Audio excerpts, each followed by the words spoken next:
Hey gunfighters. Before we get into the episode, by God's grace, set a goal. It has been over a year that I've been trying to get 10% growth a month, every month, and I was told that was a pretty aggressive goal. By God's grace, we reached and exceeded that goal overall as an average. That was the goal that was set, and by God's grace, that goal was met. And I thought in my mind that as that went up, kind of congruently, that Patreon would go up as far as income goes. Well, it has not. So I'm trying to pivot and think of ways to make the podcast more profitable. Because to be honest, it's making, let's say, on average around $500 a month, which obviously is not anywhere close to a full-time income. After listening to suggestions and trying to think about some things, it was pointed out that I put out a lot of content. A lot of times 5 or more new episodes a week. Many podcasters put out 1 new episode a week.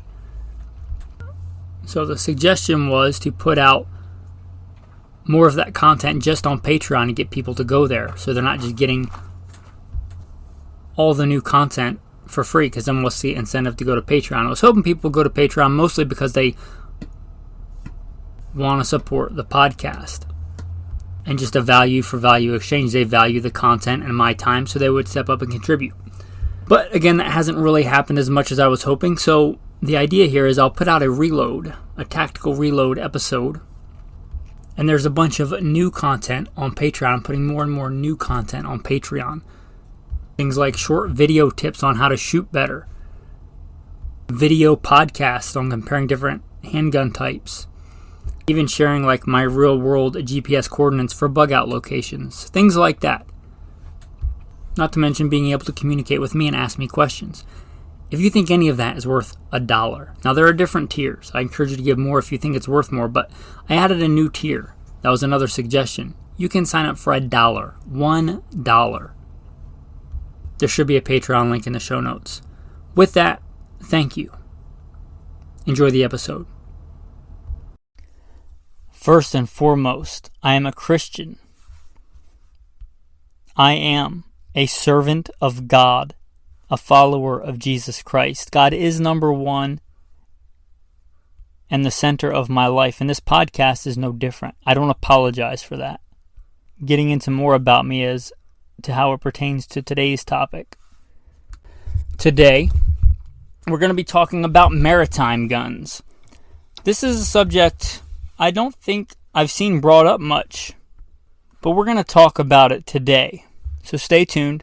I'm not going to plug in the regular bio because most of that doesn't indicate whether or not that had anything to do with a maritime environment. So I didn't want to do that whole bio and then add in all the other stuff. That would take a long time. And you guys probably don't want to listen to 5 minutes of me rambling on about my experiences. So let's get into the bio. Grew up in the southeastern mid-Atlantic United States. Talking about a maritime environment on a peninsula, the Delmarva Peninsula.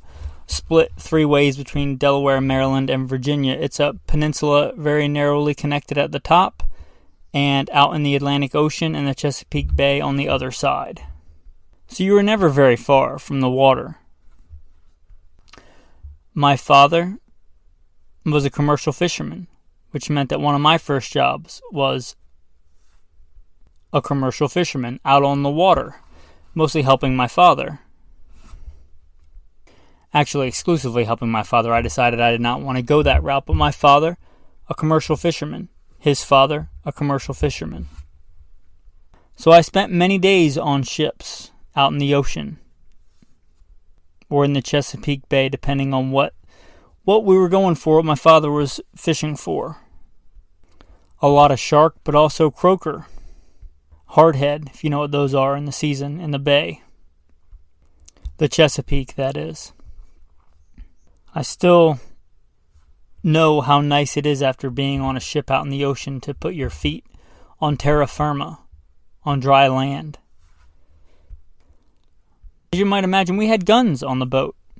I hardly remember my father going anywhere without his Ruger Red Hawk and .44 Magnum, or Super Red Hawk 44 Magnum. Moving on, I was also a lifeguard for quite a while. Now, as you know, if you listen to the normal bio, I joined the Marine Corps at 17, and you might think Marine Corps, that's all kinds of Marine. I mean, it's in the name. Well, I was pretty much in two places in the Marine Corps, and that was 29 Palms, which is in the middle of the Mojave Desert, and Iraq. So, not really. I don't think I ever stepped foot on a naval vessel in my years in the United States Marine Corps. There was a time when the Marine Corps was like a small maritime fighting force attached to naval vessels. But anymore, it seems like they're more like a small army of elite fighters. Which, you know that I also served in the U.S. Army if you listen to the normal bio, but I was stationed in Idaho and in Nevada. My time on LAPD, my main beat was Venice Beach. So if you consider working Venice Beach and LAPD a maritime environment, well, there you go. I did, not on Venice Beach, but I did once get into a foot pursuit where the suspect had a warrant and jumped into the river and did not think that I would jump in after him. Little did he know that I did jump in after him in full kit and ended up apprehending him.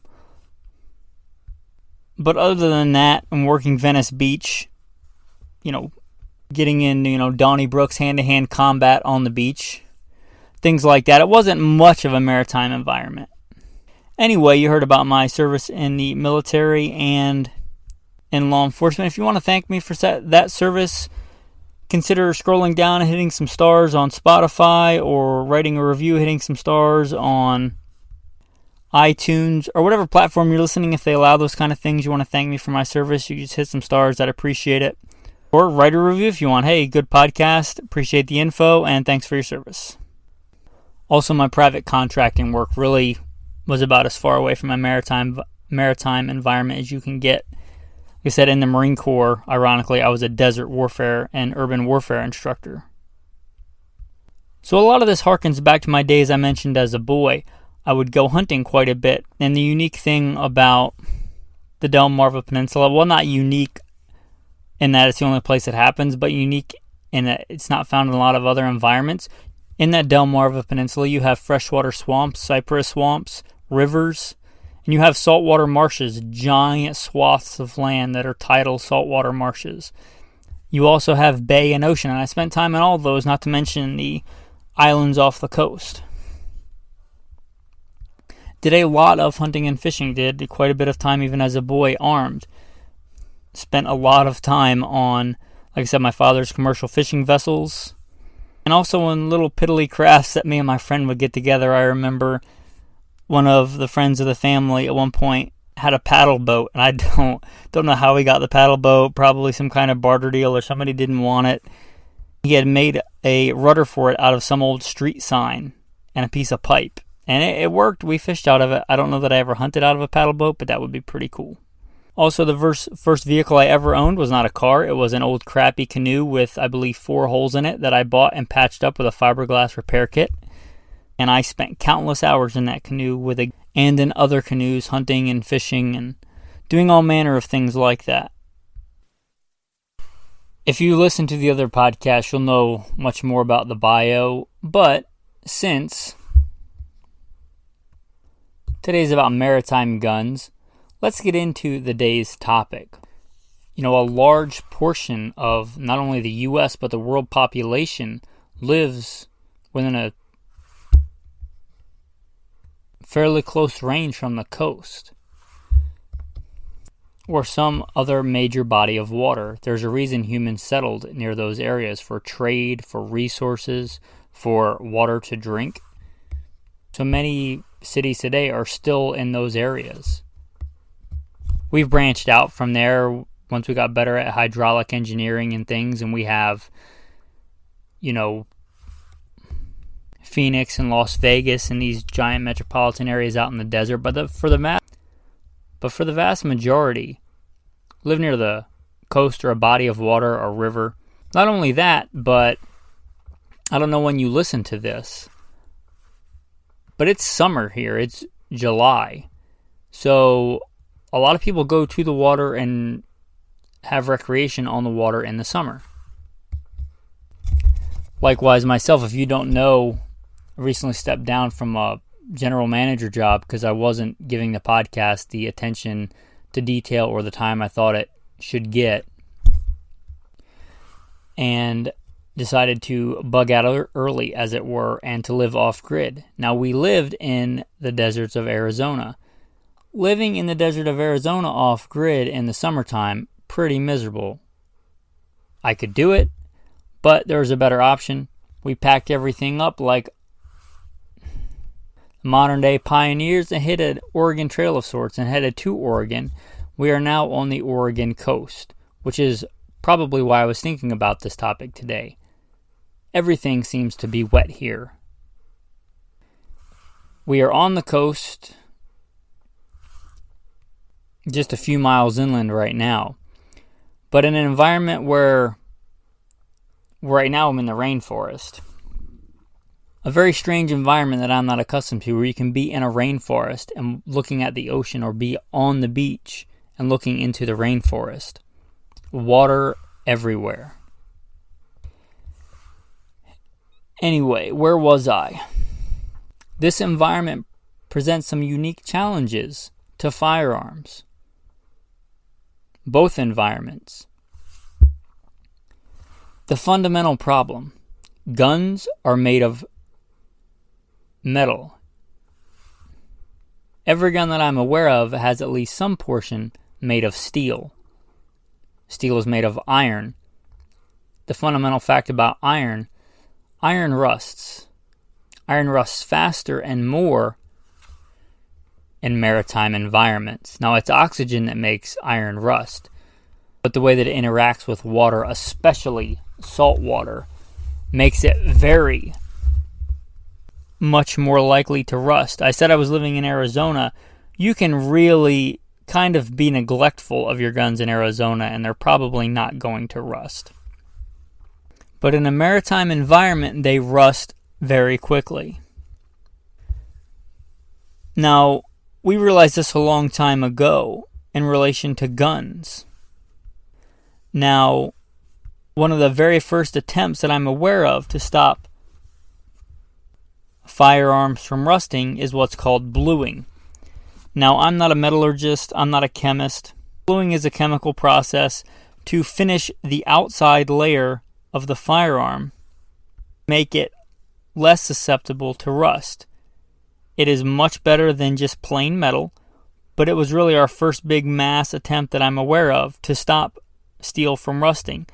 And in my opinion, it is probably your last choice. Now, if that's all you have, that's fine.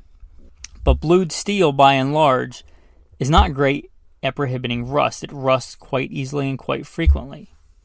It requires attention. It requires a lot of, what's the term, TLC, as it were, to keep it from rusting in a lot of maritime, especially in saltwater environments.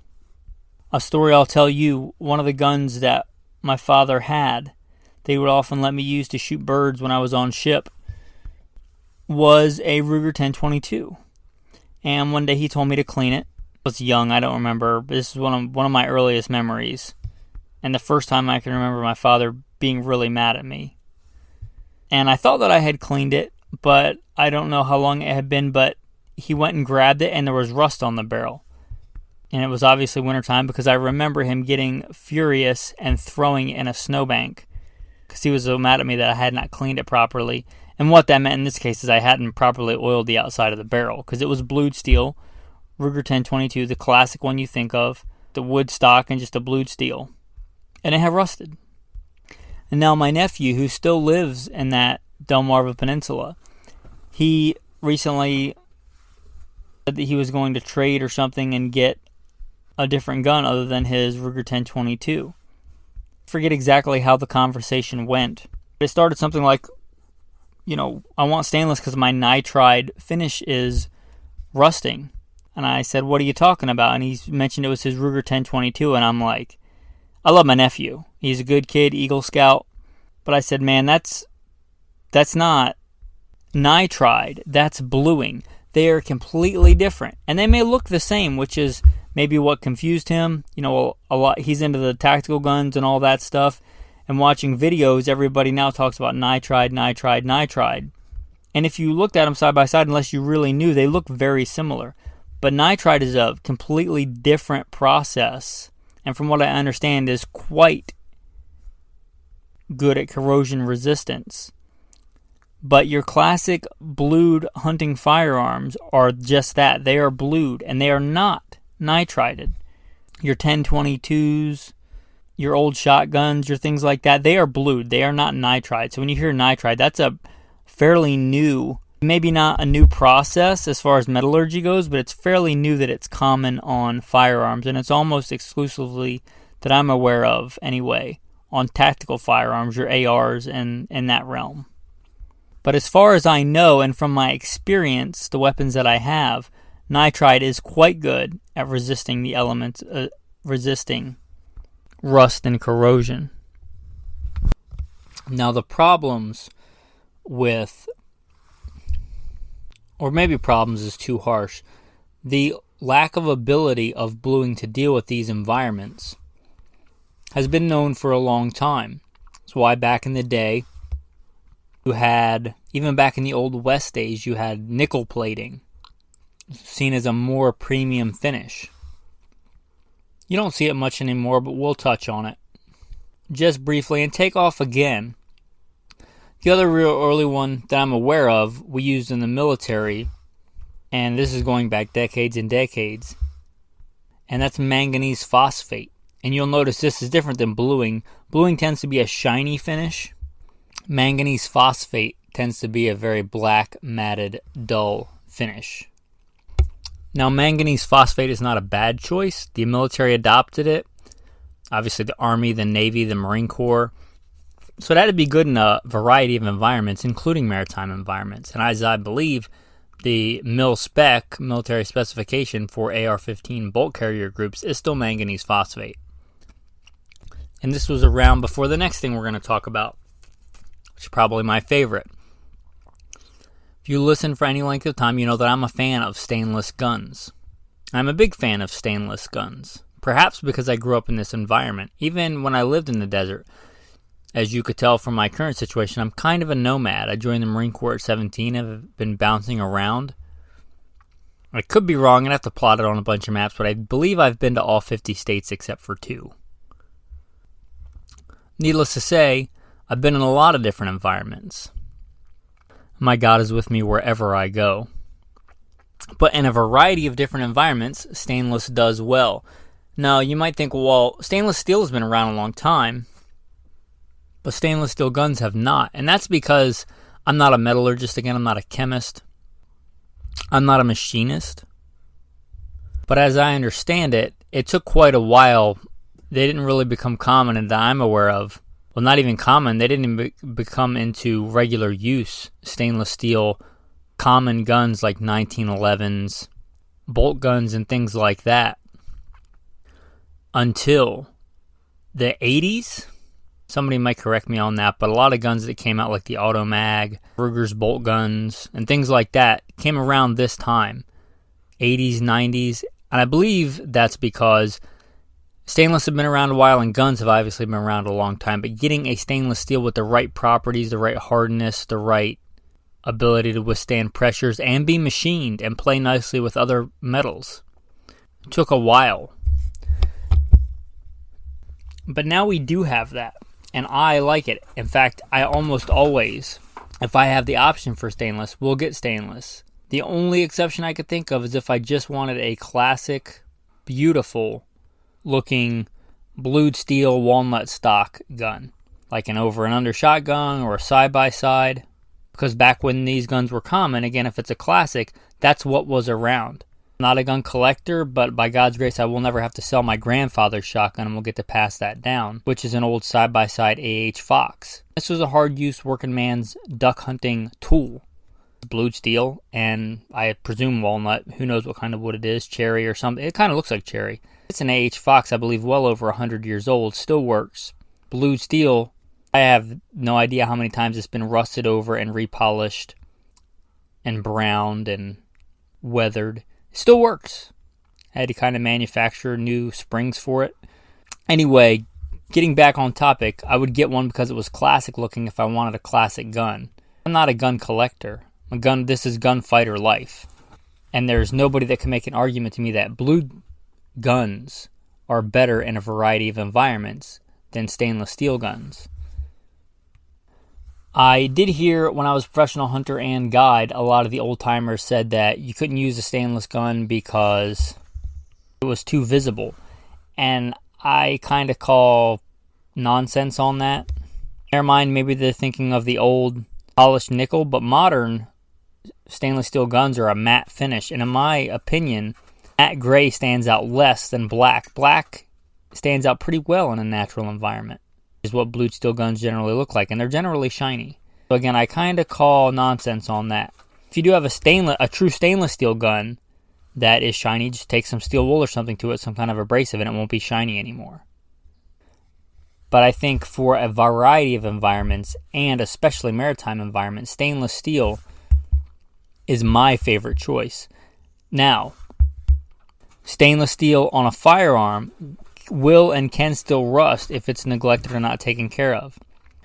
But it's a lot more forgiving of that neglect than a blued steel gun, meaning like you have a lot more time to not oil it, not maintain it, or a lot more time it can be out in the elements without rusting than a blued steel gun. Ruger is kind of known for their stainless steel, have been for a long time. They made a lot of what they called their all-weather models, at least when I was growing up. And I mentioned my father, his Ruger 44 mag stainless steel. Now, he liked 44 mag, which Ruger is also known for, and he liked stainless steel likely because he was a commercial fisherman, a sailor. A good combination. We'll talk about one more finish, then we'll move into something hopefully a little bit more specific as to actual firearms. Make some models that are great. Chrome lining. There are many reasons the military, the mil spec for a lot of things is chrome lined. Chrome is a super hard, super impervious to a lot of things component. I'm not aware of any chrome gun like where the external is chrome, but chrome lined barrels, chrome lined chambers, that's a big, big help in a lot of environments, maritime being one. That is a good segue to the first guns we're going to talk about. Not because they're the best guns for a maritime environment, but because they are arguably the most commonly owned firearm in America, at least as a category, a class. And that's going to be your AR-15 type, M4 clone type firearms. Your modern sporting rifle, your assault rifle, your weapon of war. Yeah, those guns. The guns that are probably more commonly owned by most Americans than any other. Obviously, the military uses them. Obviously, unlike me, there are still Marines that operate in maritime environments and do landings and are part of amphibious assaults, at least in training. And until those guns get supposedly replaced by the M5, they do that role and have done it for decades. So obviously, they're decent at it, especially if they're maintained properly. Now, as I said, this is a very common gun category, but not all ARs are created equal. There are a lot of fantastic,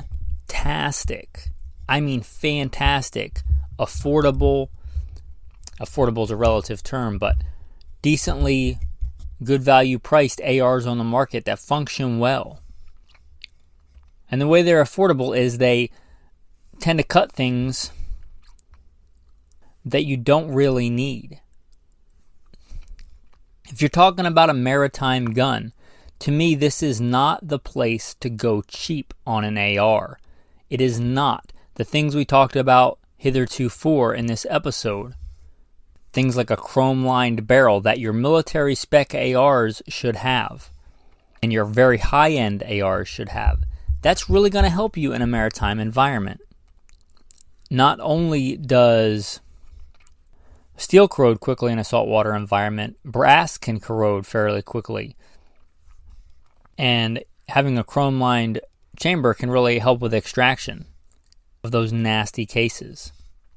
Chrome is very impervious to a lot of things. Heat, the elements. I would absolutely, if I was getting an AR for a maritime environment, if I could, I would get a chrome-lined barrel for this. We mentioned nitride, which is becoming common. I don't know if nitride is as good as chrome-lined. It's fairly new in this world, at least new as far as I am aware of it. And as I understand it, there are a lot of different things that call themselves nitride. Some of them very good at corrosion resistance in my experience, but I don't know if they all are. I know that chrome-lined stuff is good. So again, this is not where I would go cheap. I would do my research and really, really, really get a good finish. Hopefully a chrome-lined barrel. This is not the kind of environment where you want a blued budget AR with a blued bolt carrier group. We talked about the military specification for the bolt being manganese phosphate, and that's a good choice, but I think there are better ones. Chrome line being the obvious choice. We talked about how nice it is to have a chrome lined, and I like chrome lined in my fighting rifles for a lot of different environments, but especially for a maritime environment. And the manganese phosphate is okay, but I think a chrome-lined bolt, which you can get, which are not ridiculously unaffordable, a chrome-lined bolt, or even a what they call titanium nitride, I believe would be a better choice for this. So upgrading to that, and your functional parts. On a mil-spec firing pin, I have never ever seen one of those with rust. I'm sure that it could happen, but I wouldn't worry too much about that. Where I would see it is your little tiny parts and your springs, so make sure that those are premium parts. And if there's a way to upgrade those to something that doesn't rust like, this might be maybe you want to upgrade to your titanium pins or things like that. Also mags, polymer, you don't have to worry about, and P-mags are great. The Amen 2s are probably my favorite brand of AR mag. Any of those would be great and great choices. And you're likely going to have to worry far more about the ammo in those going bad before the mags going bad. I know the steel is obviously what makes the spring in those mags, but it doesn't really touch anything that's on your gun. And that magazine spring would have to get pretty rusty before it wouldn't function. So I wouldn't worry too much about that. But again, your premium parts, and most of us, let's face it, are running optics. I'd say if you're trying to do this, have a reliable gun, get a good quality components like we talked about, and if you can't afford a really good optic, just stick with iron sights. Iron sights work. It's the reason the military used them for so long. I'd rather have a good solid set of iron sights than a crappy Amazon optic that was half full of water, like I was trying to look through a sauna. If you're gonna go optics on this, I understand growing up poor. I grew up very poor. I understand being on a budget, but like I said, if it were me, I would choose good quality mil-spec iron sights, maybe stepping back a bit in technology, and holding there until you can afford a good, robust optic. If you are going to put a cheaper optic on there, make sure you got QD, some kind of QD, quick detach, so if it does go bad, you just rip it off and throw it away, and you're back to your iron. This, you absolutely, if you're going to put a cheaper optic on this firearm, absolutely good backup iron sights. Again, not the $29.99 ones you saw on Amazon. Good, robust backup iron sights. If you're talking about a, shooting competition, which I didn't mention in the bio, but I've done quite a bit of, yeah, a cheap optic is going to do you better than iron sights. But in a maritime environment, survival, hunting, defense situation, good quality irons are going to be better than a cheap optic, I believe. Especially for being able to count on it and being reliable. Obviously, the really good optics are rated for this, and they'll do just fine. Your Trijicons, your aim points, and things like that. But they're spendy. They might end up costing you as much as a rifle. And again, I don't think the AR is the ultimate maritime gun. There is one, I believe, that stands out. And I do believe that the shotgun,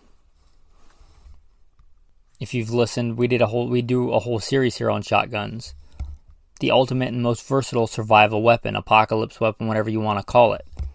Also, one of the best for a lot of situations, maritime guns. And I think for combat shotguns, semi-auto is where it's at. That is the best. However, for a maritime shotgun, I think pump action is where it's at. Because you can put a lot of force on a pump, and a pump shotgun would have to get pretty corroded before you could not manually cycle it and function it, at least to break it open the first time. You should never let your guns get that nasty and dirty. But if they did, I think a pump shotgun in a nasty environment with a lot of corrosion would run longer than a semi-auto. And you still get a good reasonable rate of fire. Obviously, you don't get a long range with these firearms. You're talking about survival. Maybe your bug out plan is to hop on your bug out vehicle, as a houseboat or a sailboat. I'd say that's kind of a genius idea, provided you already know how to sail and things like that. It's like being good with a firearm. You don't just expect to get your CCW permit and go out and be good the day you get in a gunfight. You need to be good now. And then when it happens, you're already good, because that's not the time to learn. If you're planning to hunt for food during the apocalypse, you better know how to hunt now. Likewise, if your plan is to get on a sailboat, hopefully you know how to sail well now. Navigate primitive ways without a GPS by the stars and whatnot now. I'd say that's a good choice. And I'd say we have examples of that. Let's not get too crazy apocalyptic water world, but let's look at pirates. Now, pirates did this for a living. They raided other ships. So that's kind of one of the Marines' original purposes, was to go from one ship to another ship and plunder it, destroy it, raid it, sink it, scuttle it, whatever. Talking way back before there were engines on ships. The Marine Corps was founded long before there were engines on ships. Unless I'm wrong and somebody put a crazy steam engine on a warship back in the 1700s. But anyway, I digress. What did the pirates do? They had big ship-to-ship guns, cannons, what you would call a proper gun. Even modern naval vessels, they have like 16-inch guns and giant guns like that. More so today, guided missiles and aircraft launched from ships. But when it comes ship to ship, which is probably what you're going to deal with, you're talking close quarters combat. And one of the kings of that is the shotgun. It's like our land-loving counterparts. A lot of harbor police and maritime and coast guard, they use shotguns. And they use them for a reason, because they're effective at close range. Now, we should also mention that shotguns, especially the pump shotgun, is kind of originally designed as a hard environment hunting implement. It's a every man's tool for taking all kinds of game. And they're designed to function in these kind of environments.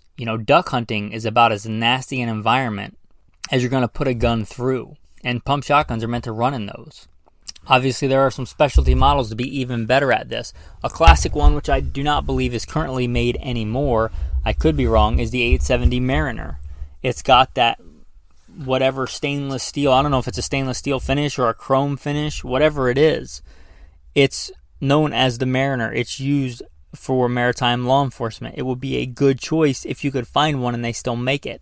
I do know that Benelli, I have seen they also make similar models in their shotguns. And I do believe the new Turkish manufacturers, who I should mention on a lot of their guns, are really, really good, even on their budget guns, of chrome lining the barrels. For this environment is huge. And I believe that some of those also have maritime models. So if you're looking for a maritime gun on a budget, there you go. Just like our end of the world as we know it on land, end of the world as we know it by sea, especially in our smaller vessels, which is probably what you would end up on. The shotgun is great. Again, they're meant for putting food on the table, even in maritime environments. Yes, you can fish with a shotgun, provided the fish are close to the surface. Again, obey all your local laws, but if you were starving to death, that would be a thing. Also, quintessential, waterfowl hunting, duck hunting, goose hunting, things like that on the water. Pump shotgun is your tool. You could probably, even without a lot of engineering effort and background, figure out a way to have a 12 gauge pump shotgun fire a harpoon that you made. That's the reason the shotguns are good in a lot of different environments, is that they are so versatile. Oh, a big thing for this, they also make flare and signaling rounds for a shotgun. We often think about the tactical situations of being super sneaky, sniper, ghillie suit, never being seen. But a lot of times you want to be found. And a lot of survival situations out at sea, you want to be found. And a shotgun that gives you defensive capabilities, food procurement capabilities, and that also gives you signaling capabilities. That's a big thing. That's a big advantage. And again, they make those signal rounds for shotguns. Well, this is a brief aside, but a shotgun I loved when they were around, and they don't make them anymore, but I said Ruger was kind of known for their stainless. They made a Ruger Red Label in stainless steel over and under shotgun. That would be an awesome gun to own. I don't know that I ever would. They're kind of a collector's thing now. Again, I'm not a gun collector. If I was able, by God's grace, to acquire one in some kind of barter deal or something like that, that would be fantastic. But they did make them. They do exist. Also, for this, I should mention that there are different shotguns with different receiver materials. Obviously, aluminum does not rust. So this may be a case where you are trying to decide between two shotguns. One has an aluminum receiver and one has a steel receiver. I actually, in general, like the recoil. I believe I can feel the difference in recoil, and I think I like the recoil better on a steel receiver shotgun. Call me crazy. But this is a situation where I probably want the aluminum. Why? Because aluminum doesn't rust, and even if the bolt inside there, yes, there's a bolt in a shotgun, at least in a pump-action shotgun. Even if that got a little rust on it, at least you're not getting rust in the receiver and rust on the bolt, and those getting rusted together. That aluminum would help that, because again, aluminum does not rust. Now, we are going to get off the shotgun and go to the handgun, but before I do, I want to go back, reverse, and talk about a few other rifles. Again, I would say stainless steel. If you don't want semi-auto, if you want something manually operated like a pump, but in a rifle, a big bore lever action would not be a bad choice, or even a pistol caliber lever action. Something like a 44 mag stainless steel lever action, which do exist, or a 357 Magnum lever action, which do exist. A 4570 lever action in stainless steel would be a decent choice. You know, if you're talking about maritime small craft in Alaska, a lot of Alaska, especially a lot of Alaska where people live, is maritime. It's on the coast. It is a rainforest, especially the southern peninsula that hangs down. I've never been there, but as I understand, it is a rainforest. Just a colder, probably dimmer version of the rainforest I'm here in Oregon. But it is a maritime environment. A lever action 4570 for that, or similar, 454 Casull, 444 Marlin, which is an awesome caliber, anything like that. A manually operated stainless steel gun would be a decent choice for this. So we talked about the AR. Now the AK. And when I say AK, I mean that whole family genre of clones. There are some really good bulletproof, like Russian, Bulgarian AKs. Or even super fancy quasi Sig Sauer AKs.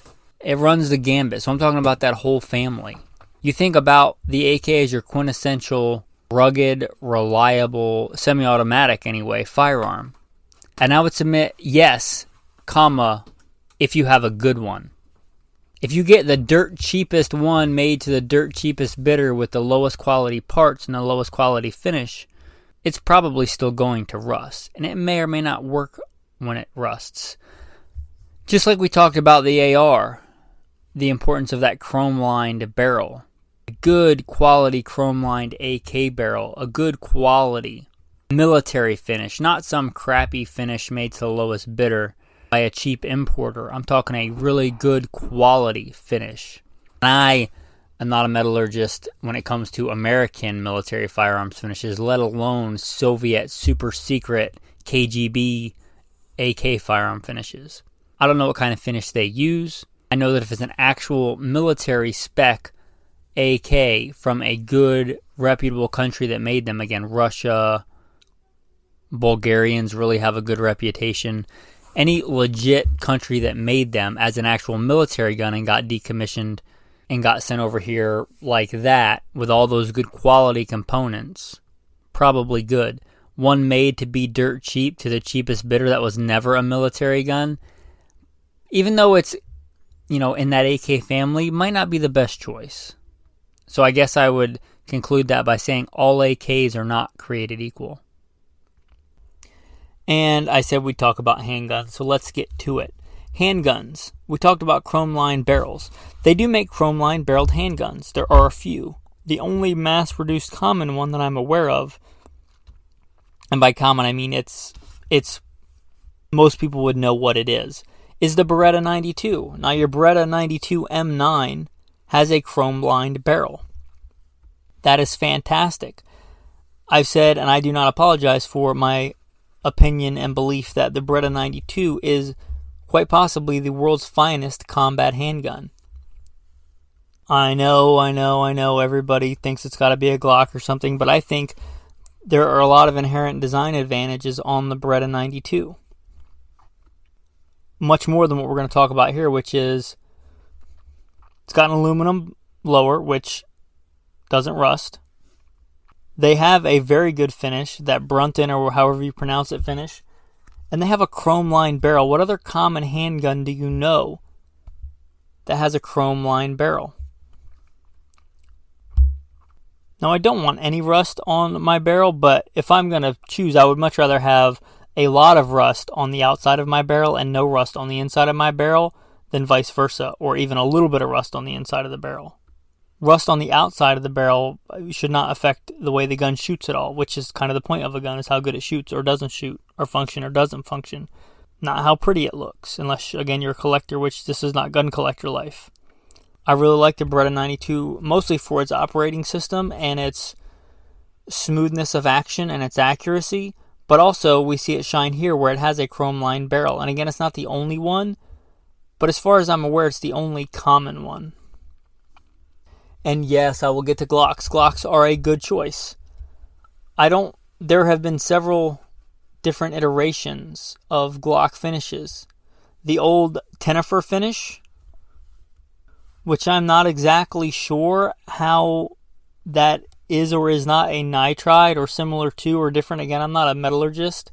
If anybody out there is and knows way more about this and does this for a living, contact me. I'd love to have you on the show and nerd out about gun steels and gun finishes. But the Tennifer on Glocks, I'm sure it exists, but I have never seen a rusty Glock slide. And I've seen a lot of Glocks. Again, I was a police officer. I'm an FBI certified firearms instructor. I've taught the vast majority of people with Glocks. I'm sure somebody somewhere dropped the Glock in a porta potty and found it 5 years later, or one was in a safe in Katrina and got rusty. But what I'm saying is that finish is not a blued finish. Whatever Tennifer, whatever, process they use for that finish is really good at inhibiting and keeping the elements out. And obviously, the big claim to fame for Glock, they're plastic. Not only can you not find them on a metal detector, that's a joke for people who were around in the 80s, but plastic doesn't really have a problem with maritime environments. So for all you Glock fanboys out there, what I will say is that a cheap upgrade, Glock shoot underwater. Cool, but you need the Maritime spring cups. They're a few dollars. Take the Maritime spring cups, put them in your gun if you're going to be in a maritime environment. They just allow the water to get out of the firing pin channel. Just like anything hydraulic, that's not going to compress if you have water in there and let the firing pin go forward if it's full of water. So those Maritime spring cups have little recesses that let the water escape. They're a few dollars. I believe they're made out of Teflon. It's a quick, easy, cheap upgrade. So there you go. Probably should have saved that for the tactical tip of the day. Oh well, you get it for free. In fact, if you're not a patron, you pretty much get all this for free, as far as money goes. Good segue. If you thought this episode was worth $1, consider going to goodshepherdtraining.com, supporting on Patreon. Moving on, Glocks, Maritime spring cups, good to go. Other classic choices, we talked about, your quintessential coastal Alaskan environment, things like that, or even your East Coast environment. Let's look at the wisdom of my father. Like I said, he almost never went places without his stainless steel 44 mag, Ruger Red Hawk, or Super Red Hawk. A stainless steel revolver has a lot of advantages. I would say that a blued steel revolver does not. But a stainless steel revolver, that's a good choice. One caveat to that, the springs inside the revolver are probably not stainless. So if it gets completely submerged and wet, you're going to have to take stuff off of that to dry it out and clean it out and lubricate it, which is going to be a pain in the butt. Far harder than on, say, a Glock, where the parts are simple and fairly big and come apart fairly easily. So if you completely submerge the revolver, it might not work out too well. Unless you have a lot of brake cleaner, you're probably going to have to disassemble that thing. And if you've ever disassembled a revolver, not fun and not really easy to do in the field. But a good stainless steel revolver that you don't completely submerge in the water, that's a good choice. Another big benefit to that is, unless you get a partial squib where the round goes out of the forcing cone and into the barrel and locks up the gun, in which case you just have a stainless steel club now. Other than that, if the ammo doesn't work, you just pull the trigger again and it will fire, which if you get ammo wet is likely to happen. Which is another good segue into another part of this podcast, which is ammo selection for maritime environments. Some is better than others. Now, often I kind of crap on using military ammo for civilians, but this is a place where you might want to do that. This is a place where you might want that. A round that's not as good ballistically, but actually fires, is better than an awesome, well-designed hollow point that doesn't go out the end of your barrel because the powder got wet. A lot of military specification NATO spec ammo, pistol or AR, is required to be packaged in a way, if you're going to store it, to help with water, your classic ammo can. And a couple of other things. They'll usually use some kind of sealant, especially around the primer. If your primer and powder gets wet, that round is just a hunk of metal now. A lot of this, you'll look at the back of your ammo, whether it's military, US military surplus or like Soviet surplus, it'll have some kind of sealant, red, green. Even your civilian or law enforcement, like premium defensive loads, like my Winchester Ranger T, it has this red sealant around the primer. That helps keep moisture out of there. Moisture, oil, anything like that, it helps keep out of the powder, which obviously I shouldn't have to explain why is important. So this might be a place where you want the cheaper mil-spec ammo, or you want to step up to a premium defensive load in your handgun that has these features.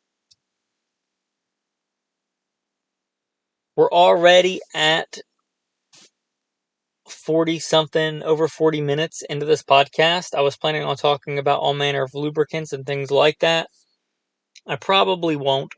I'll touch briefly on different kinds when we talk about this finishing part of this podcast, which is going to be storage. We talked about ammo cans. Ammo cans are your cheapest, best way to keep moisture out in a maritime environment of your storage ammo. Obviously not your go-to ammo, but your storage ammo. Your military spec, there's probably some cheap knockoffs, but your military spec ammo cans, assuming they're not damaged, are very good at keeping out moisture. They're made for that. If they're not sealed when you get them and you're putting stuff in there, a good cheap tip is those hand warmers. Take a hand warmer, shake it up briefly, throw it in there and shut it. The way those work, if you don't know, they get warm by turning iron into rust, and that takes oxygen. That removes that oxygen and moisture from that container. Think of it as a large, cheap oxygen absorber. I'll just say, the Russians, if you've ever bought an old Russian surplus gun, Cosmoline, how gross it is and nasty it is, and it's kind of a joke in the US firearms community. Cosmoline is a thing for a reason. If you're storing guns long term, that really does help inhibit rust and things like that. So Cosmoline or something like it, some thick, nasty grease that's not going to get hot runoff and leave your gun, is something to think about if you're storing guns in a maritime environment. Obviously, you don't want that on your carry gun, the gun on your hip. But if you have a couple of guns, say you have a gun for hunting season in a maritime environment, and it's going to be a couple of months until you're allowed to hunt with it again, maybe putting some of that thicker, nastier grease, I don't care, lithium grease, petroleum grease, axle grease, anything like that on there, and coating it in a way that's going to inhibit that rust, that corrosion, is a good thing. don't get it in your small parts and your small pieces so that the gun actually won't function because there's so much stuff in there. For your small parts and small pieces, I'd recommend some REM oil, spraying it in there, your trigger mechanisms, and so forth. Alright, let's start transitioning to conclude this episode. If you like this podcast, if you thought it was worth the fraction of the cost of a box of ammo, please consider going to goodshepherdtraining.com and clicking on Patreon. If you think, you know what, I'm going to be a pirate in the apocalypse, and this episode has really convinced me, changed my life, certainly worth the cost of a box of ammo, again, please consider goodshepherdtraining.com and going to Patreon. If you're thinking, I'm not going to do that, but you want to be part of a cool tribe of dudes, of men, not just me, but a group of men we have on the Patreon chat, you can do that by becoming a patron, if for no other reason than that. And it's not just me giving advice on there, it's us helping each other on there to be, number one, better men, and number two, just talking about cool gun stuff, cool knife stuff, life stuff, with a group of like-minded men that you can have a virtual tribe and connection with. If you want that, again, consider becoming a patron. I'll put a Patreon link in the show notes. As a thanks for listening to all that, I'm going to give you the tactical tip of the day. We talked about maritime environments, which obviously means water, but not all water is created equal. Your tactical tip of the day, fresh water. Don't think that water on a gun is always bad. If you, for whatever reason, get salt water, seawater, salt marsh water on your gun, it's probably a very good idea to clean that gun, rinse that gun in clean water. If you can, hot soapy water, but if not, at least clean, fresh water. Obviously, let it dry if you can before you reassemble it or anything, but far better to get your gun wet twice after it got wet with salt water, rinsing it off with clean running water, than just letting it dry and leave it there with the salt water on it. Salt water is notoriously corrosive on guns and hard on guns. So clean water, and again, hot soapy running water on a salt water infused gun. It's a good way to clean a gun in any environment. Hot soapy water, an old toothbrush or something, especially a gun that's really filthy, letting it dry and then putting whatever kind of lubricant you want on it. Obviously, the key to this, let it dry before you reassemble it. A tactical tip inside of the tactical tip, if you have access to it, that cheap canned air stuff or something like it, you get towards the end of your bottles of like spray lubricant where it's mostly just air, using things like that, or brake cleaner or rubbing alcohol, if it's not going to hurt the finish, to displace that water and get it out of there.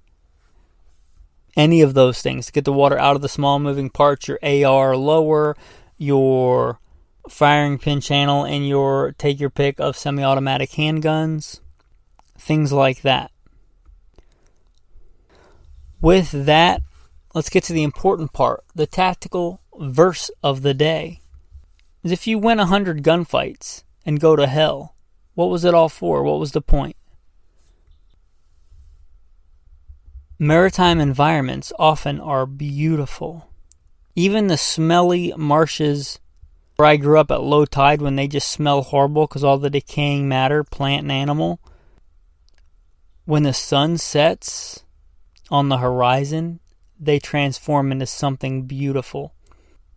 The sunrise on the east coast, or the sunset on the west coast, or the sound of rain hitting leaves in a forest. It is beautiful. You know why it's beautiful? Because God made it beautiful. Psalm 19, one of my favorite psalms.